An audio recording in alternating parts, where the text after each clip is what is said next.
Tonight, Hurricane Estelle's ragged nature continues as its peak comes to an end.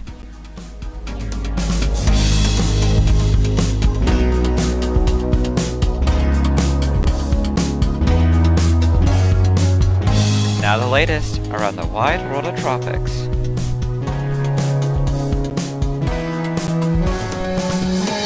Tropical Weather Bulletin for July 19th.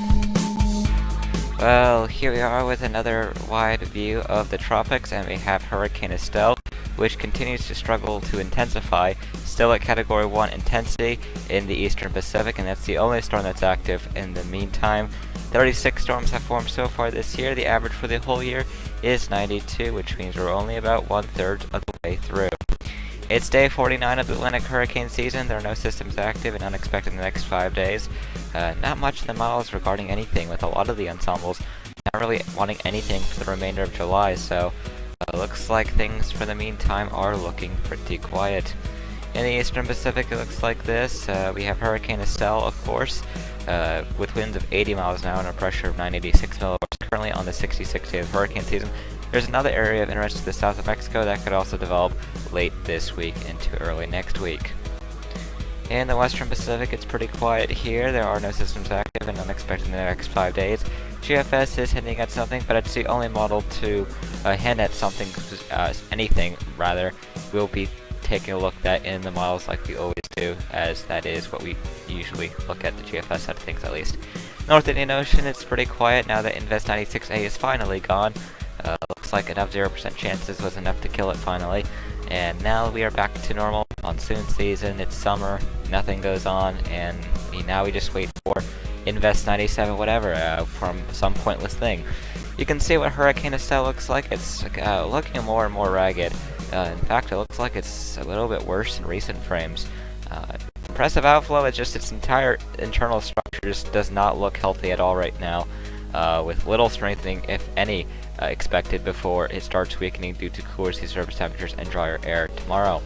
Here's the Atlantic satellite imagery, and you can see what's going on here. Not much going on besides a pretty large tropical wave exiting off from the African coast right now. However, it will be dealing with quite a bit of shear, so little development is expected with that one. In the eastern Pacific, you can quite clearly see Hurricane Estelle. It's a lot larger than Darby was, but that is to be expected given the fact that Darby was pretty small.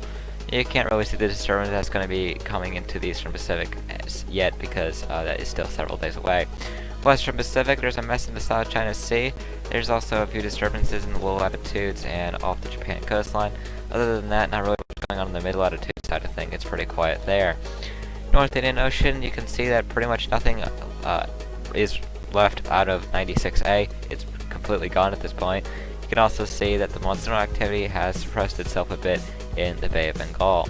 Southwestern Indian Ocean looks like this. It's pretty quiet with some cloud cover going on in the lower latitudes up north there. But other than that, it's pretty dry as it has been for quite some time across the Madagascar coastline. For the Australian region, it's looking pretty quiet as well. Not much going on, and that's still remaining the case. Vanuatu and the Indonesian and Solomon Islands looking pretty good. Not much going on there either. Looking at the eastern Pacific sea surface temperatures, it's around 28 to 28 to the south of Mexico, though there is of course some of that upwelling starting to trickle in from Estelle.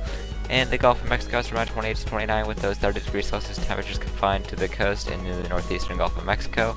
The western Atlantic is looking pretty warm as well, with temperatures 29 to 30 degrees Celsius in the Gulf Stream. Main development region looking around 28 to 29. Caribbean, same thing, around 27 to 28. Looking into the Arabian Sea, it's around 27 to 28 in the northern part, before it does drop off into the 24 and 25 section as you head closer to the southwest areas. In the Bay of Bengal, it's around 28 to 29 throughout the majority of the basin, and as you head into the western Pacific, it's around 28 to 29 across the entirety of the basin, to the south of Japan at least. Once you get north of there, it's around 24 to 25, and a sharpening gradients as you head much north because of, how it normally is. But regardless to say, it's not much different. Most of the 30 degrees Celsius temperatures still confined to the east of the Philippines. Here are the sea surface temperature anomalies, and you can see there's a giant spot of way above average temperatures to the south of Alaska, as well as the anomalously warm temperatures that have been somewhat reducing in size in the Japan and areas north of that area. Atlantic is still looking above average for the most part, Eastern Pacific around average, and then as you head into the ocean content side of things, you can see the Eastern Gulf of Mexico death spot still remaining. Caribbean's continuing to see more of that ocean content as well as the southern part of the main development region. Western Pacific, it's still got those high ocean content values to the east of the Philippines, but as you go into the Eastern Pacific, those values do drop off a cliff dramatically. Really not much going on. It's been the case for pretty much the entire season.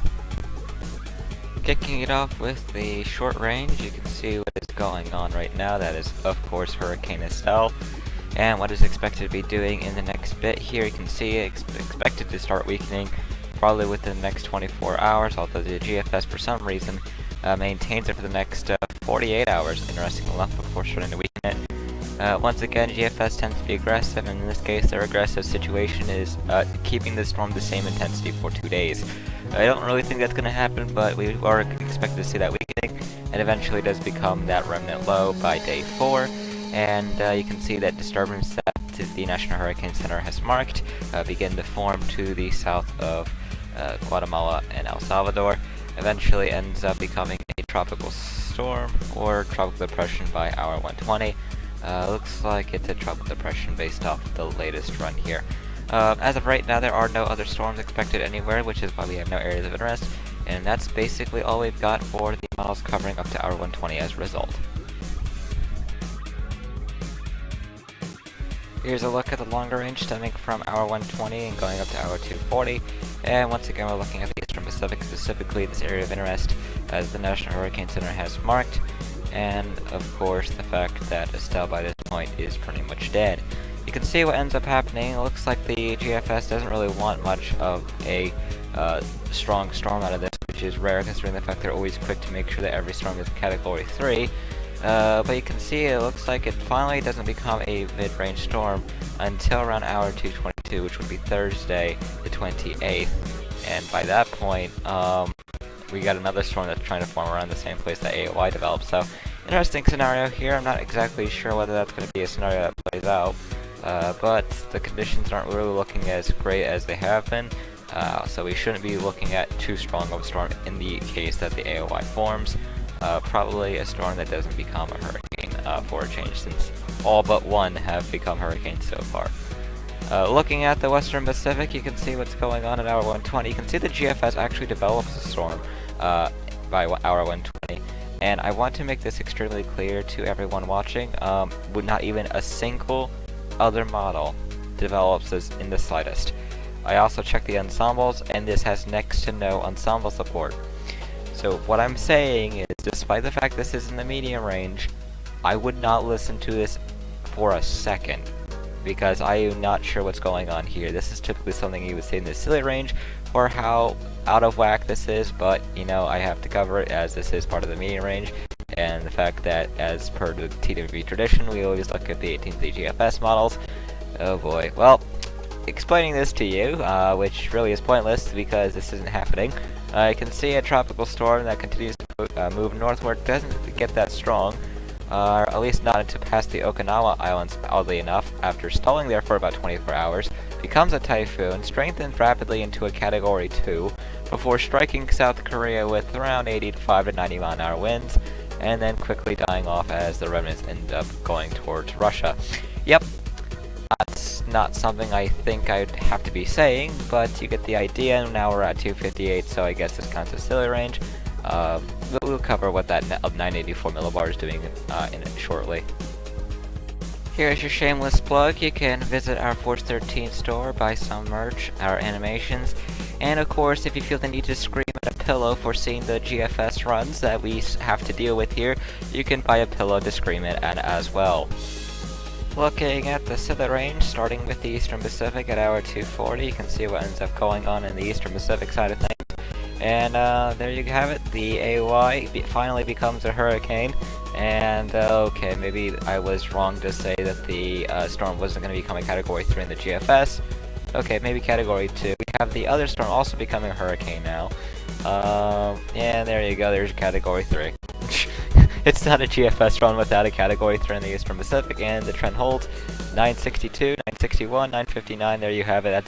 That's a solid Category 3 right there from a disturbance behind the AOI. So I'm not exactly sure if this is something that can be followed. However, they've been consistent on something falling behind, but you know, this is what we've been dealing with, a train of systems.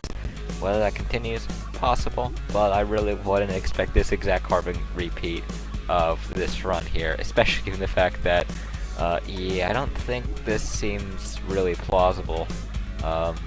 Yeah, no. I wish this was the only thing I had to cover for this range, but if you noted during the medium range, we had that really silly Western Pacific storm that was still going on.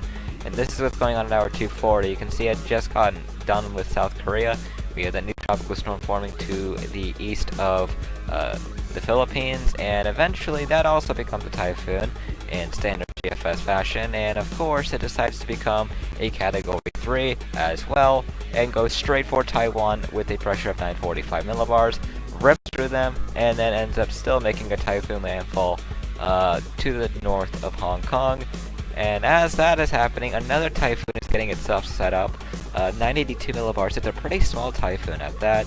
You can also see another circulation to the southwest of that. That is another developing disturbance that the GFS is wanting to get squared away. And there you have it, another typhoon right away pretty much. And needless to say, I'm not exactly sure what's going on at hour 384. But I can tell you right now, this is definitely not a solution that's going to happen. If hour 120 to 240 was mind-boggling enough, given the fact that it had literally no support from anyone else, hour 240 plus should be less trustworthy than what you already witnessed here. So, I mean, this is what they're going with. A 969 millibar typhoon and another tiny typhoon basically to the north of that with a undefined pressure because it's not showing it because I guess the pressure gradient is so strong. No clue. I don't know what's going on there. Yeah, GFS is on its typical shenanigans again. It's been a few days. It was expected to happen eventually. Going in onto this day, we're going back to July 19th, 2002. We had Super Typhoon Fang Shen, which would last an incredibly long time as a super typhoon. In fact, being one of the heavier ace producers in pretty much what we've ever seen. It's up there in the top 10, I believe. We also had Tropical Depression 13W that would never get named inside the Philippines at the moment. It was also the remnant of Arthur, which had previously been a tropical storm in the Western Atlantic. Of course, you can find more of our on this day products powered by Cyclone History by going onto the tag on the bottom bar below. Well, that brings us over to the next names. In the Atlantic, the next name is Danielle, followed by Earl. In the Eastern Pacific, we're looking out for Frank, followed by Georgette. And in the Central Pacific, while Honda's slogan may be the power of dreams still hasn't given us Hone, which means Honda's slogan is false. Moving on over into the Western Pacific, the next two names here are Sangda, followed by Trazes. And in the North Indian Ocean, the next two names here are Citrang, followed by Mandus. Those two letter names I'm probably going to be saying for quite some time, given the fact that it is still July and, you know, the season doesn't return for another 2 months or so. In the Australian region, we're looking out for Darian and Ellie. In the Southwestern Indian Ocean, we're looking out for Ashley and Belita. And in the South Pacific, the next name up here is Hale. We'll be back for another Tropical Weather Bulletin tomorrow night.